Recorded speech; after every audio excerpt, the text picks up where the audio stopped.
பார்த்தீங்களா? எப்படி அமைதியாக நல்லது மாதிரி படுத்துருக்குற பார்த்தீங்களா? 2 சப்பாத்தியை வாங்கி தின்னுவிட்டு ஆட்டமான ஆட்டம் ஆடிட்டு ஏசியை போட்டோன்னே டிபுக்குன்னு தூங்கிட்டாங்க. இதுதாங்க எங்கள் வீடு. இது என் ரூமுங்க, செல்ஃபுங்க. இது மேக்கப் செட் வைக்கிறது. இது ஜன்னல்.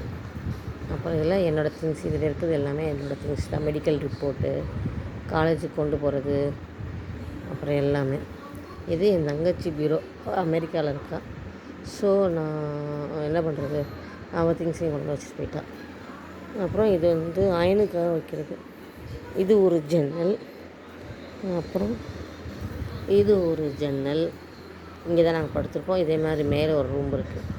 வந்தானா நான் என் பொண்ணு எல்லோரும் வந்தாங்கன்னா மேலே போய் படுத்துக்குவோம். இங்கே இந்த கட்டில் சின்னதாக இருக்கிறதுனால ஒரு ஆள் தான் படுக்க முடியும். இடம் அவ்வளோ குப்பையாக இருக்குது, இதை போடுறேன்னு நினைக்கிறீங்களா?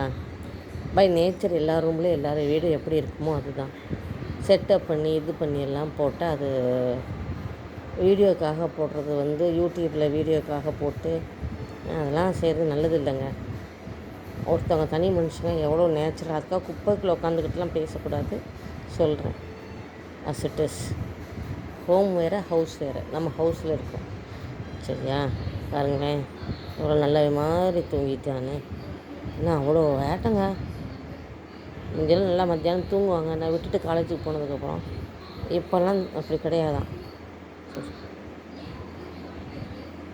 ஓகே, உன்னை பிடிச்சிருக்குன்னா சப்ஸ்கிரைப் பண்ணி பெல் ஐக்கானை தட்டுங்க ப்ளீஸுங்க. எனக்கு வேணால் ரொம்ப உசுருங்க.